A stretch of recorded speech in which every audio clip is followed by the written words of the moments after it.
আমাদের এইখানে বেড়িবাঁধ ভেঙে আমাদের পুরো এলাকা তলায় যায়। এলাকার ফসল যেগুলো আমরা উৎপাদন করে ঘরে রাখি সেইগুলো তলায় আমাদের ভাইসে চলে যায় চোখের সামনে দিয়ে, সেগুলো আসলে আমরা রক্ষাও করতে পারি না। গের বরজ ঘর বাড়ি এখানে হাজার হাজার টাকার ক্ষয়ক্ষতি হতো, লক্ষ লক্ষ টাকার গদদুয়ার পড়েও গেছে নদীতে এই ভাঙনে। আসলে এই জায়গাটা স্বাভাবিক জোয়ারেই তলায় যায়, তাই আমরা স্বেচ্ছায় শ্রম দিতে জামাত ইসলামের পক্ষ থেকে স্বেচ্ছায় শ্রম দেওয়ার জন্য আসছি।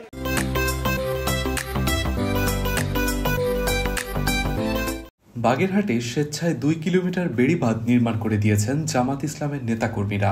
এতে সন্তোষ প্রকাশ করেছেন এলাকাবাসী।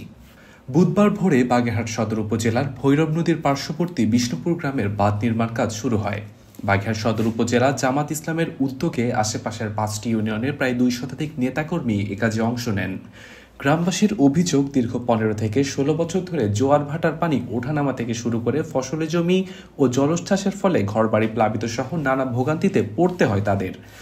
সরকারের বিভিন্ন দপ্তরে আবেদন করেও মেলেনি কোনো প্রতিকার। জামায়াত নেতাদের দাবি, স্থানীয় এক জামায়াত নেতার মৃত্যুর পর বাঁধ না থাকায় অনেকেই তার জানাজায় অংশ নিতে পারেননি।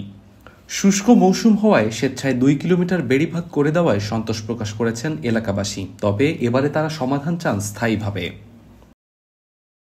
পাশের এলাকা থেকে আসছি, আসলে এই জায়গাটা স্বাভাবিক জোয়ারেই তলায় যায়, তাই আমরা স্বেচ্ছায় শ্রম দিতে জামাত ইসলামের পক্ষ থেকে স্বেচ্ছায় শ্রম দেওয়ার জন্য আসছি। আমরা মাটির কাজ করছি, আমরা 200-র মতো লোক এই জায়গা মাটির কাজ করছি। আসলে এখানের যে পরিস্থিতি ছিল, এইখানে আপনার একজন মানুষ অসুস্থ হলে তাকে চিকিৎসা সেবা দিতে নেওয়ার জন্য মানুষের ভোগান্তি হতো।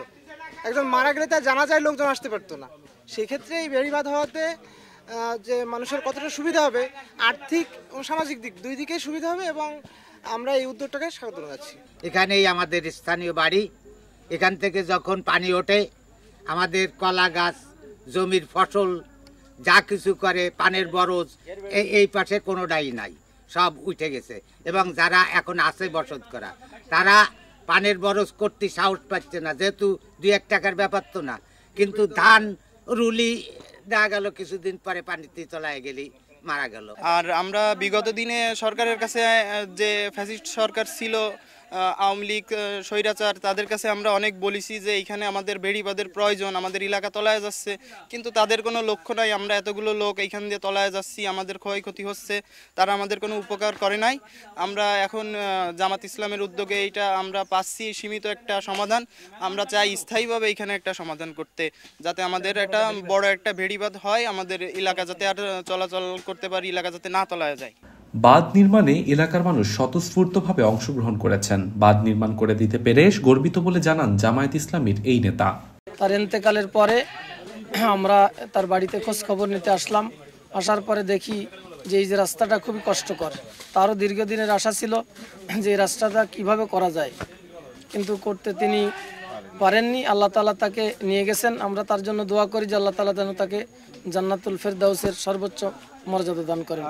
তার ইন্তেকালের পরে বাংলাদেশ জামায়াত ইসলামী বিষ্ণুপুর ইউনিয়ন শাখার আমির সাইদুর রহমান ভাইয়ের পরামর্শক্রমে বাংলাদেশ জামায়াত ইসলামী বাগেরহাট সদর উপজেলা শাখার গোটাপাড়া, বিষ্ণুপুর, যাত্রাপুর, বারুইপাড়া এবং 60 গম্বুজ ইউনিয়নের আমিরদের উপস্থিতিতে জনশক্তিদেরকে সাথে নিয়ে ফি সাবিলিল্লাহ, একমাত্র আল্লাহর সন্তুষ্টির উদ্দেশ্যে আমরা এলাকাবাসীকে সাথে নিয়ে আমরা এই কাজ করার উদ্যোগ নিয়েছি।